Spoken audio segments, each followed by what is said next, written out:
बताओ, मुहर्रम शरीफ की 10 तारीख को करबला में इमाम हुसैन के सीने पर कौन बैठा था? नाम याद है आप लोगों को? सिम्र नाम है, सिम्र। क्या नाम था? सिम्र। हुसैन के सीने पे बैठा था।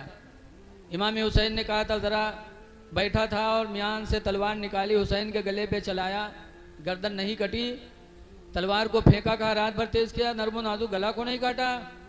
तो इमाम हुसैन की आंखें खुली, फरमाते हैं सिम्र, इस तरफ से इस गला को नहीं काट सकते, काटना है तो इस तरफ से काटो, इधर से नहीं काट सकते। कहा क्यों? कहा ये वो गला है जिसे मेरे नाना जान ने कई मर्तबा बोसा दिया, सुभान अल्लाह। इस हलक को मेरे पैगंबर ने चूमा है, इधर से तुम्हारी तलवार नहीं चल सकती। फिर इमाम हुसैन ने कहा सिम्र ज़रा गिरेबान खोलो। जब खोला तो कोढ़ के दाग उसके सीने पर थे। तब इमाम हुसैन की आंखों में आंसू आए। कहा सिम्र, मेरे नाना रसूलुल्लाह सल्लल्लाहु अलैहि वसल्लम कहा करते थे कि मेरी उम्मत में एक कोढ़ी होगा जो मेरे हुसैन को करबला में शहीद करेगा। अल्लाह अल्लाह। खुदा की कसम तुम वही कोढ़ी हो। आज जुमा का टाइम है, सब मस्जिद में अल्लाह की राह में सर झुकाए होंगे, तुम मेरे सीने पर बैठे हो। उतर जाओ, मुझे भी सजदा करने दो। 73 जख्म इमाम हुसैन के बदन पे लगे थे, 72 जख्म लगे थे, फिर भी लड़ रहे थे। आखिरी नंबर पर एक तीर आई थी, इमाम हुसैन की पेशानी पर लगी थी। जब उसको खींचा तो खून का फव्वारा जारी हुआ और इमाम हुसैन को चक्कर आया और घोड़े से नीचे आ गए। लेकिन ऐसी हालत में भी जब सिम्र बैठा तो उसको हटाया और फरमाया मुझे भी अल्लाह की बारगाह में सजदा कर लेने दो। उस हालत में इमाम हुसैन ने सजदा किया। 73 जख्म बदन पर लगे हैं। सजदे में सर रखे तब खूली बदनसीब एक आया और उसने इमाम हुसैन के सर मुबारक को जिस्म मुबारक से जुदा किया। इन्ना लिल्लाहि व इन्ना इलैहि राजिऊन। तो याद रखो, सिम्र बैठा था हुसैन के सीने पे। अब एक बात सुनो सैयदों की। बगदाद शरीफ के करीब एक गांव था, वो सैयद साहब थे, गरीबी आई। याद रखो, जो जितना ही नेक आदमी होता है अल्लाह की आजमाइश उतनी ही होती है उसकी। अल्लाह के मखलूक में, अल्लाह के बंदों में, अल्लाह के नज़दीक सबसे नेक अगर कोई है तो नबियों की जमात है। और अल्लाह ताला ने नबियों को बहुत आजमाया, बहुत इम्तिहान लिया। आज अगर कोई नमाज पढ़ा था वो परेशान होएगा तो वहू कहा थे यार हम नमाजों पढ़ी थे परेशान हैं, दूसरे गाँव वाले कहा थे देखो यार नमाज पढ़े कहा है, नमाज पढ़ा था वो कहा था चल ही नहीं पाओ थे। लोग भी ऐसा कहते, वो भी सोचता। लेकिन यकीन जानो, नबियों को अल्लाह ताला ने बड़ी आजमाइश में लिया है, बहुत आजमाइश में लिया अल्लाह ताला ने। अल्लाह ताला ने अपने बंदों में सबसे ज़्यादा आजमाइश में मुब्तला किसको किया? नबियों को किया, क्योंकि नबी अल्लाह के नज़दीक सबसे पसंदीदा भी थे। जैसे कि हज़रत ज़करिया अलैहिस्सलाम, उनके ज़माने में एक बादशाह था, तो अपनी साली पर आशिक हो गया। आजकल बहुत से लोग हैं कि मेहरबक छोड़ के साली पर फिदा होने लगा था। होते कि नहीं होते? और सास और लड़की के बाप महतारी इतने बड़े मनहूस कि बिटिया का पठई हैं, और जब बिटिया के घरे बीमारी या कुछ परेशानी हुई तो पठे दे हैं तो दूसरी बिटिया कहीं वहाँ, जबकि वो दुरुस्त नहीं है। और यही हाल होता है कि जब बच्चियों को भेज देते तो बीवी को छोड़कर उसकी बहन पर आदमी आशिक होता है, फिर दूसरी बहन की ज़िंदगी बर्बाद हो जाती है। और एक जगह नहीं, हम तो लोग मदरसे में बैठते हैं, आए दिन ये शिकायतें आती रहती हैं। तो वो बादशाह अपनी साली पर आशिक हो गया, उसको भी निकाह में रखना चाहा। हज़रत ज़करिया से मसला पूछा। हज़रत ज़करिया ने कहा ना, सगी 2 बहनों का एक निकाह में रहना हराम है, नहीं हो सकती। बादशाह ने कहा ज़करिया मसला बदलो वरना तुम्हें कत्ल कर दिया जाएगा। ज़करिया ने फरमाया मैं कत्ल हो सकता हूँ लेकिन खुदा के फरमान में बदलाव नहीं हो सकता। तो बादशाह ने हज़रत ज़करिया को कत्ल करने के लिए आदमियों को भेजा। तो हज़रत ज़करिया ने जान बचाने के लिए वतन को छोड़ा, वतन छोड़ा, लेकिन कत्ल करने वाले हज़रत ज़करिया का पीछा कर लिए। हज़रत ज़करिया आगे आगे, कत्ल करने वाले पीछे पीछे, यहाँ तक कि एक पेड़ खोखला नजर आया। हज़रत ज़करिया उसी में जान बचाने के लिए छुप गए। जब उसमें गए तो पेड़ बहुक्म इलाही मिल गया। अंदर जकरिया पेड़ मिल गया। अब वो कत्ल करने वाले वहां पहुंचे तो कहते हैं अरे यहां तक तो जकरिया को देखा, उसके बाद लापता हो गया, किधर चला गया। ना उम्मीद होकर के वो लोग पलटे। जब पलटे तो शैतान इंसान की शक्ल में पहुंचा, कहा यहाँ हम बताए थे कहाँ, यहाँ गया तो हजरत जकरिया उसमें छुपे थे, तो उनकी चादर का एक कोना हल्का सा बाहर रह गया था। शैतान ने कहा देखो ये उनकी चादर का कोना इसी के अंदर है। तब लोगों ने कहा कैसे किया जाए, कहाँ आरा लाओ। आरा मंगवाया, फिर पेड़ चीरा गया। जब पेड़ चीरा गया हजरत जकरिया के सर पर आरा पहुंचा तो अल्लाह ने फरमाया जकरिया उफ न करना, वरना सब्र करने वालों के नाम से तुम्हारा नाम खत्म हो जाएगा। हजरत जकरिया ने उफ भी नहीं कहा, आरा चला और हजरत जकरिया के जिस्म के 2 हिस्से कट गए। पता चला कि अल्लाह ताला ने अपने नेक बंदों का इम्तिहान खूब लिया है। इम्तिहान अल्लाह खूब लेता है। तो वो सैयद थे बगदाद के करीब, गरीबी में मुब्तला हो गए। मजदूरी के लिए जाते तो कोई मजदूरी के लिए नहीं रखता, कहता सैयद है काम कराऊंगा गुनाह पड़ेगा, और ऐसे भी कोई नहीं देता। ज़कात फितरा भी नहीं मांग सकता सैयद, इसलिए कि सैयद के लिए ज़कात फितरा सब हराम है। तो बेचारे वतन छोड़े सैयद साहब, सोचा ला बगदाद चले जाएं, यहाँ तो सब लोग हमें जानते हैं लेकिन बगदाद में तो कोई नहीं जानता कि ये सैयद हैं कि पठान हैं, वहाँ जाऊँगा तो मजदूरी मिलेगी। गए, शहर के चौराहे पे खड़े हुए, सुबह बगदाद वाले गए मजदूर बुलाने, तो सबको बुलाए लेकिन सैयद साहब को किसी ने नहीं बुलाया। जब अकेले बचे, सब मजदूर मजदूरी पा गए चले गए, तब सैयद साहब की आंखों में आंसू आए और आसमान की तरफ निगाह उठाकर रो के कहते हैं इलाही बगदाद आया था, वतन छोड़ा था, बगदाद आया था कि बच्चों के लिए रोज़ी का ज़रिया हासिल करके अपने बच्चों को फाका से बचाऊंगा, लेकिन इलाही बगदाद में भी मजदूरी नहीं मिली। आंखों में आंसू भराए सैयद साहब के। फिर उधर से मजबूरन 2-4 कदम आगे बढ़े तो कुछ लोग एक जगह बैठे बात कर रहे थे कि बगदाद के बादशाह का ऐलान है कि उनके पहलवान जुनेद बगदादी की जो पीठ लगा देगा इनाम से माला माल कर दिया जाएगा। बादशाह का ऐलान है, लेकिन यार जुनेद बहुत मोटा है, इतना हैवी है कि ऊपर से गिर पड़ी तो काम तमाम हो जाए, कौन जाए उससे लड़ने के लिए। आपस में चर्चा कर रहे थे। सैयद साहब ने सुन लिया तो पहुंच गए बादशाह के पास। कहा आपका कोई ऐलान है? कहा हाँ। कहा क्या ऐलान है? कहा मेरा एक पहलवान है जुनेद, उसकी जो पीठ लगा देगा इनाम से माला माल कर दिया जाएगा। कहा बुलाओ जुनेद को। कहा क्या करोगे? कहा मैं पीठ लगाऊंगा। कहा चले जाओ यार, अपन अपनी सलामती लेके चले जाओ, तुम जुनेद से लड़ोगे, अगर तुम्हारे ऊपर से गिर गया तो काम खत्म हो जाएगा तुम्हारा। सैयद साहब कहते कुछ नहीं, बुलाओ जुनेद को, तुम्हारे जुनेद की पीठ में लगाऊंगा। जब जिद कर दिया तो बादशाह ने ऐलान कराया कि आज एक दुबला पतला इंसान जुनेद की पीठ लगाने के लिए बगदाद में आया है। सब बगदाद के लोग जमा हो गए कुश्ती देखने के लिए।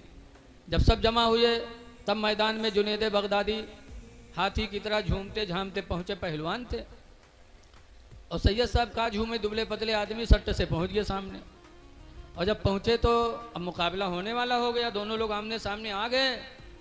मजमा दूर दूर है, मैदान में दोनों लोग हैं। तब सैयद साहब ने कहा जुनेद मैं तुम्हारे नबी की औलाद हूँ, बच्चे भूखों मर रहे हैं, बच्चे फाका से हैं। जुनेद शहर बगदाद आया था रोजी कमाने, मजदूरी नहीं मिली। ऐ जुनेद तुम मुझे पीठ लगा लेने दो, मैं तुम्हारे नबी की औलाद हूँ, ताकि मेरे बच्चों की भी रोजी का इंतजाम हो जाए। जुनेद ने जब सुना आंखें भर गई जुनेद की। कहा ठीक है, तुम आते आते मेरे इशारा किया, आते आते मेरे कमर में हाथ डालना, धक्का मारना, मैं गिर जाऊंगा। सैयद साहब पहुंचे हो, कमर में हाथ डाला, कमर का रहा जुनेद के पूरा कमरा रहा, बहुत वही भी रहे। ऐसे हाथ लगाया, धक्का मारा, जुनेद चित। जब जुनेद चित हो गए, नारे तकबीर, नारे रिसालत, या रसूल अल्लाह, हजरत अल्लामा सैयद अरफात साहब किबला जिंदाबाद। आइए हजरत।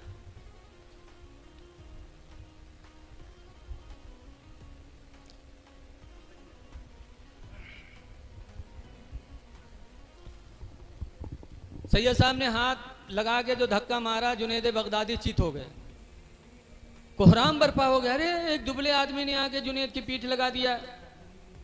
तो बादशाह बगदाद ने कहा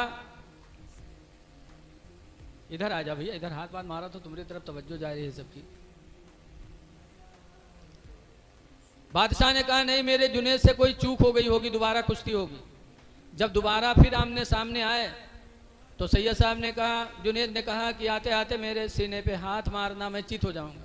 सैयद साहब पहुँचते हाथ मारा, जुनेद बगदादी चित हो गए।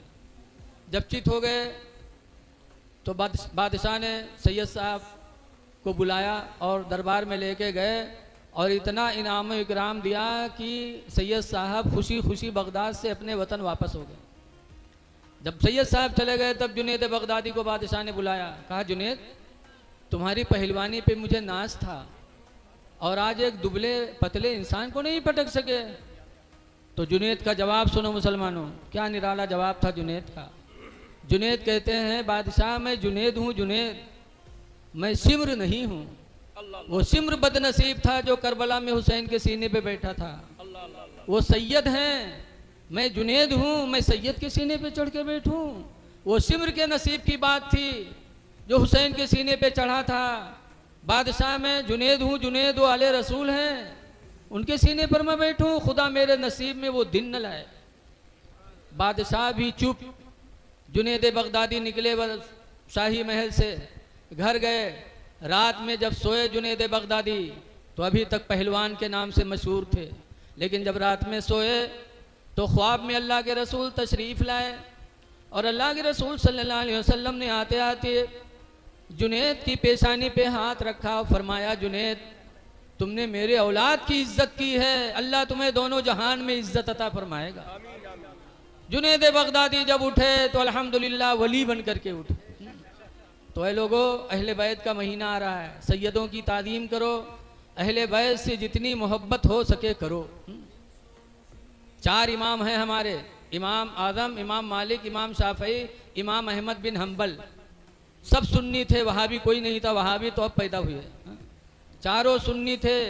इमाम अहमद बिन हम्बल का बयान सुनो, फरमाते हुब्बिबा इलैया मिनद दुनिया सलास, दुनिया की 3 चीज़ें मुझे बड़ी प्यारी हैं। नंबर 1 पर फरमाते हैं, मुजावरत रौज़ती रसूलिल्लाह सल्लल्लाहु अलैहि वसल्लम, हुजूर के रोज़े की मुजाविरी मुझे पसंद है। इतने बड़े इमाम, मुजाविर झाड़ू देने वाले को, दरगाह साफ करने वाले को कहते हैं मुजाविर रौज़ती रसूलिल्लाह सल्लल्लाहु अलैहि वसल्लम, रसूलुल्लाह सल्लल्लाहु अलैहि वसल्लम के रोज़े का मुजाविर हो जाऊं। दूसरे नंबर पर फरमाते हैं व ताज़ीम अहले इतरतिही, और इमाम अहमद बिन हम्बल कहते हैं दुनिया की दूसरे नंबर पर मुझे अहले बैत की ताज़ीम मुझे बहुत पसंद है, अहले बैत की ताज़ीम करूं ये मुझे पसंद है। और तीसरे नंबर पर फरमाया वह मुलाजिमत तुरबती रसूलिल्लाह, और रसूलुल्लाह के कब्र अनवर की नौकरी मुझे मिल जाए मुझे बहुत पसंद है। पता चला कि अहले बैत से मोहब्बत रखना हमारे इमामों ने हमको सबक सिखाया है।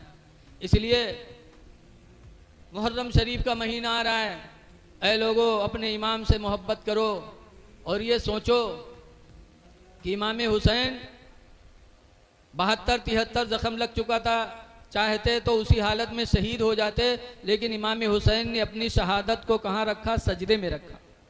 सजदे में सर रखा तब गर्दन कटी।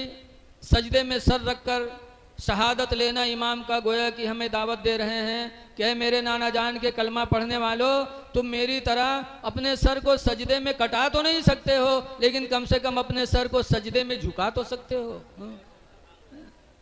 या हुसैन या अली का नारा लगाने वालों, ये झूठा नारा होगा अगर तुम्हारी नमाजें छुटी और या हुसैन कहते हो तो तुम पर झूठ का गुनाह पड़ेगा। ये दावा झूठा है। ये दावा जब ही सच्चा होगा जब हमें भी सजदों से प्यार करना पड़ेगा। सजदों से मोहब्बत करो और अहले बैत से सच्चा लगाव पैदा करो। आज मुहर्रम का चांद निकलते ही अल्हम्दुलिल्लाह चारों तरफ अहले बैत की महफिलें होने लगती हैं, लेकिन लोग नहीं जाते। जाया करो, शोहदा की महफिलों में हाजिरी दोगे तो इंशाअल्लाह हो सकता है कोई बात उनकी सुनो और अमल कर लो तो अल्लाह ताला हमारी तुम्हारी निजात का दरिया बना दे। एक बात और सुनो कि अगर अहले बैत से मोहब्बत है तो तुम्हें भी सखावत करना पड़ेगा जैसे अहले बैत सखी थे। अहले बैत सखी थे। हज़रत इमाम हसन, इमाम हुसैन और हज़रत जाफ़र, ये तीनों लोग हज के लिए मदीने मुनव्वरा से निकले, बस 10 मिनट और हज के लिए निकले। रास्ते में सामान्य सफ़र ख़त्म हो गया, तीनों लोग भूखे हुए, तो सोचा कि कोई घर मिल जाता। उस ज़माने में होटल तो थे नहीं। रास्ते में एक झोपड़ी नज़र आई फूस की, तो तीनों लोग झोपड़ी के पास गए। दरवाज़ा खटखटाया तो एक बुढ़िया निकली। तीनों ने कहा हम मदीने के आने वाले अहले बैत हैं, सफ़रे हज में हैं, ख़त्म हो गया खाना, भूख लगी है, क्या खिला सकती हो कुछ? उस बुढ़िया ने जब सुना, आजकल की औरतें हुए थे तो कहती अल्लाह आँखें फूट जाए, हमारे घर में कुछ है ही नहीं। कहती कोड़िहाय जी भैया हमारे घर में आई है कुछ, चले जाओ।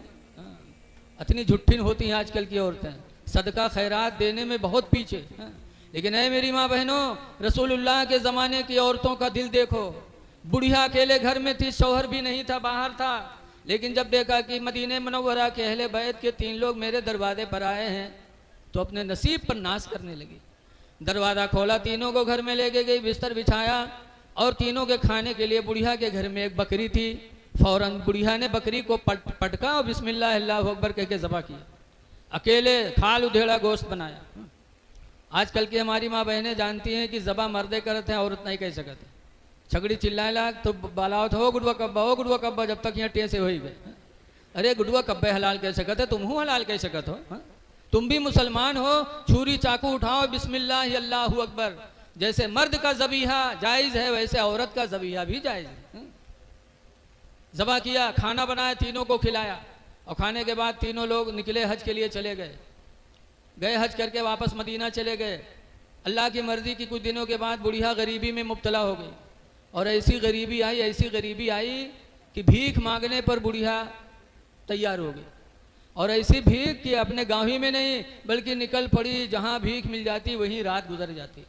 भीख मांगते खाते वो बुढ़िया मदीना पहुँच गई। और जब मदीना पहुँची तो उसे याद आया कि यहाँ के 3 लोग एक मर्तबा मेरे मेहमान बने थे, मैंने खाना खिलाया था, लाभ हो सकता है मिले, कुछ मेरी मदद कर दें। तो बुढ़िया ने मदीने मुनव्वरा में जाके पूछा हसन का घर कौन है? लोगों ने बताया वो है। बुढ़िया गई, दरवाज़ा खटखटाया। बुढ़िया ने कहा बेटा पहचान रहे हो? सलाम अलाम हुआ, हम लोग हुए दिया सोबतिया को, तो ध्यान आवत नहीं है, कहाँ रहा तो याद नहीं आवत है कुछ। हाँ। लेकिन इमाम हसन फौरन फरमाते हाँ बूढ़ी माँ तुम वही हो ना कि हज के दौरान तुमने हम लोगों के लिए बकरी ज़बह करके खाने का इंतज़ाम किया था? कहाँ बेटा वही हूँ। कहा मदीने मुनव्वरा में कैसे आना हुआ? कहा बेटा गरीबी ने इतनी घेरी कि भीख मांगते खाते ज़िंदगी गुजर रही है, इसी तरह तुम्हारे शहर मदीना में भी आ गई। क्या मेरी गरीबी में कुछ सहारा बन सकते हो? इमाम हसन फरमाते बैठो। बिठाया, इमाम हसन अंदर गए तो जैसे हमारे तुम्हारे यहाँ धान गेहूँ की खेती होती है, ऐसे अरब में बकरियाँ की खेती होती थी। यानी बकरियाँ जोती नहीं जात रहा है, बकरियाँ ज़्यादा होती थी। जैसे धान गेहूँ हमारे यहाँ होता है, ऐसे वहाँ बकरियाँ ज़्यादा होती थी। इमाम हसन अंदर गए और थोड़ी देर के बाद 1000 दिरहम चांदी का सिक्का थैला में भर के लाए और 1000 बकरियाँ लेके आए। कहा लो बूढ़ी मैं तुम्हारी खिदमत में हाजिर है। 1000 दिरहम और 1000 बकरियाँ। बुढ़िया खुश हो गई। फिर इमाम हसन फरमाते हैं बूढ़ी माँ उस सफ़र में मेरे छोटे भाई हुसैन भी थे, चली जाओ उनके यहाँ, हो सकता है वो भी कुछ दे दें। तो बुढ़िया हुआ चली गए। 1000 बकरी और 1000 दिरहम में उसका पेट नहीं भरा, हूँ चली गई। उसका छोड़ दी सोए कि कहूँ देख न ले तो न दें, छोड़ के गई। इमाम हसन हुसैन का दरवाज़ा खटखटाया, इमाम हुसैन निकले, सलाम अलाम हुआ, उसी तरह की गुफ्तगू हुई। इमाम हुसैन ने भी फरमाया बैठो बूढ़ी माँ। अंदर गए, थोड़ी देर बाद 1000 दिरहम का थैला लाए और 1000 बकरियाँ लाए। कहा लो भाईजान ने दिया है तो मैं भी देता हूँ। और उसके बाद इमाम हुसैन ने फरमाया बूढ़ी माँ उस सफ़र में हम दोनों के चचा हजरत जाफ़र भी थे, वहाँ भी चली जाओ, हो सकता है वो भी कुछ दे दें। तो बुढ़िया वहाँ भी पहुँच गई। वहाँ गई, दरवाज़ा खटखटाया, इमाम जाफ़र निकले, सलाम किया, पूरी बात हुई। तो हज़रत जाफ़र ने कहा उन दोनों भाइयों ने कुछ दिया? कहा हाँ। कहा क्या दिया? कहा 2000 दिरहम दिया और 2000 बकरियाँ दी हैं। हज़रत जाफ़र फरमाते बैठो। गए हज़रत जाफ़र, थोड़ी देर बाद वापस आए तो 2000 दिरहम का थैला लेके आए और 2000 बकरियों का रेवड़ लेके आए। कहा हसन हुसैन ने दिया है तो हमसे भी ले लो। ये अहले बैत थे कि जिसके ऊपर बरस जाते थे ज़माने का दौलतमंद बना देते थे। अहले बैत से मोहब्बत करने वालों, अल्लाह तुम्हें भी दे तो अल्लाह के बंदों की मदद किया करो। रसूलुल्लाह के घर वाले मदद करते थे, हम और आप भी मदद करते रहे। लेकिन आज हम लोगों में यह कंजूसी ठूस ठूस के भर गए। बोलो आजकल कहाँ। बहुत पहले की बात है, एक आदमी रहा है, कमाए कमाए के रुपया बटोरी, उसके बाद लेके का बनिया दुकान पर कहे भैया फुटकुर हो नंबरी दे दो। तो बनिया फुटकुर रख ली, नंबरी नोट दे दी। जब पैस तो बहुत खुश, वो रुपया का बेर बेर फैलाए फैलाए देखा है, लेके आवा कपड़ा बांध के रख दी बक्सम। रात में के नींद नहीं आई खुशी के मारे कि हमारे घर में सौ के नोट धरा है। जब सुबह भय काम पर जाए लाग तो बक्सा खोल के और रुपया का निकाल के देख ली, तके रख के चला गया। शाम के जब लौटा तो फिर बक्सा जुटा, फिर बक्सा खोले, फिर उका निकाल के देखे, फिर रख दिए। सुबह देखे शाम देखे, ई मेर देखे कि लागत है बक्सम को मदार बंद है। सुबह शाम जियारत करे, अल्लाह मर्दी जुमक दिन आवा तो जुमक दिन काम करे चला गया, उका जुमा से का मतलब। आज कुछ बदनसीब ऐसे हैं जो पंचगाना भी नहीं पढ़ते और जुमा का दिन आता तो जुमा भी नहीं पढ़ते, चला गया काम करे। मस्जिद के घर के बगले में रहा इमाम साहब जुमा में तकरीर करे लगे, भाइयों अपने माल की ज़कात दो, 40 में 1, 100 में 2.5। जो ज़कात नहीं देगा वो माल अजदहा साहब बन करके कब्र में उसे डसेगा, लिहाजा अपने माल की ज़कात दो।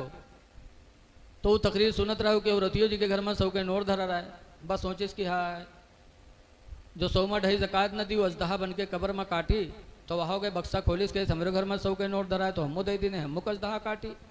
तो के बक्सा खोलिस तो 100 के नोटवा निकाली, सो मस्जिद में गए कह लो मौलवी रख लो 2.5 रुपया, तो मौलवी 2.5 रुपया काट ली। 97.5 लेके वही कपड़ा में बांध के रख दी। शाम के जब कोई आदमी लौटा नहीं रहा तरसा तो बक्सा जुटा, बक्सा खोली तके कपड़वा उठाए, तके गठियावा खोली तो खन्न से ठंडी नीचे गिरी। तो कहे जो खटका कही हाय लाई में फुटकुर कहाँ से आएगा। गिनीस तो देखी 97.5, तो कही सायरी में 100 के नोट रखा रहा है, 2.5 का होगी रे। कहने रे मौलवी तकरीर करता रहा जुमा माँ कि 40 में 1, 100 में 2.5 जो ज़कात न दी का अजदहा काटी तो 2.5 रुपया ज़कात दे हैं। कहीं इस कम वक्त कहीं की ज़िंदगी पहली दफ़ा 100 का नोट पावा रहा वहाँ तुराए डाले रे, जले के आओ मौलवी से। तो कहीं सब अलग नाम पर देखे इन तक मांगे जी, कहीं ले आओ नहीं भाई 2.5 रुपया खातिर हम घर छोड़ देवे। और अतिया कह रहा चाहे न रहा लेकिन हम मांगे न जी भाई। तो कहीं ले आओ रे वही 2.5 रुपया खातिर हम अपन जान गंवाए देवे, ले आओ। कहीं मरी जाओ लेकिन हम मांगे न जी भाई। तो कहीं मरे जाई थे कहीं मरी जा। बब बाहर निकला और ढमड़िया गिरेगा। अब गिरा तो हाथ पैर ढील कही दीस। अब वो कहे पैर उठावे तो उठे, छोड़े वह भद्द से गिरे। हाथ उठावे उठे और छोड़े वह भद्द से गिरी जाए, बड़ा मक्कार रहा है। लोग जाने सही बात मरीगा। तो क्या दफनावे की तैयारी होएला, कबर खुद गए कफन आएगा। अब नहावे लागे तो जहर बिल्टे वाहरे बिल्टी जाए, खूब बढ़िया साबुन लगाए मैं छोड़ा ही दूँ कैसा। नहाए ली उसके बाद कफन में लपेटिन, बहुत ढीठ रहा डरान नहीं तनको। कफन में लपेटिन के बाद जनाजा उठाइन कब्रस्तान लेके चले। जब जनाजा लेके चले तो ये जान लो मर्द की मक्कारी औरत जाने, औरत के मक्कारी मर्द जाने। जिंदगी भर साथे रहा दोनों एक दूसरे की जान जाता। जब जनाजा उठा लेके चले तब औरतिया सोचिस कि हाय अल्लाह अभी तक तो नहीं मरा है लेकिन अब मर जाई, जहाँ दवाई है कब्र में तो मर जाइबे करी। बहुरतिया घबरान बभाग हुआ से दौड़ी कहे भाइयों अल्लाह वास्ते मेरे आदमी का जनाजा रख दो, दूर हो जाओ, आखिरी बार है जरा हम अपने आदमी से कुछ बात कह ली। तो लोग रख दी, दूर हो गए। जब दूर हो गए तो बहुरतिया गए, उसके काने में कहला कि कब्र तैयार है रे, उठ पड़ने पे दबाए दे रे, उठ चल घर का, कब्र खुद ही पड़ी है। तो कहा था 2.5 रुपये ले ही है, कहीं सुखा तो न ले। तो कहा था भाग जा, बहुत जालिम रहे नहीं उठा। जब चलिए औरतिया तो लोग उठे गए जनाजा उठे नो कब्रस्तान पहुँचे। अब वहाँ पहुँचे नमाज वमाज पढ़ के जब कब्र में रखिन बरगा के लकड़ी जोड़ी मट्टी दे जात रहे, तब तक औरतिया का फिर नहीं बर्दाश्त हुआ कि हाय अल्लाह अब मर जाइए, अब न बची। फिर दौड़े कि भाई ज़रा आखिरी वक्त है, ज़रा थोड़ी देर और रुक जाओ, ज़रा हम अपने आदमी से बात कर ले। तो लोग हट गए, औरतिया कब्र में उतरी और उतरे के बाद फिर उसे कहा थे उठ रे चल घर करे, देख लकड़ी जोड़ देने पे पाट दे रे, उठ पर उठ। तो कहा था 2.5 रुपये ले ही है, कहीं सुखा तो न ले। तो कहीं पाट दे, बहुत जालिम रहे नहीं निकला। तो औरतिया बेचारी बाहर आई। जब बाहर आई तो लोग पूछन का हुआ, कुछ बातचीत है। तो औरतिया कही कि हाँ हमारा आदमी हमसे वसीयत की हिस्से कि हम मर गए कोई नेकी नहीं कह पावा है, लिहाजा हमारे घर मस्जिद के नाम बैनामा कह दी है। जब वो सुनिस तब खड़बड़ाए के कूदा, कहीं सारे उठे गिरी हम 2.5 रुपया खातिर जान गंवाए दिया और तुम मस्जिद में घरों लिखे जाते रहे कम वक्त कहूँ के। ऐसे ऐसे जालिम पड़े हैं कि रुपया ना खर्च हो, जान चाहे भले ही चली जाए। लेकिन ये लोगों, अल्लाह दे तो अल्लाह के बंदों की मदद करो। हिंदू मुस्लिम भी न देखो, किसी को भूखा देखो उसको खिला दो। अल्लाह ताला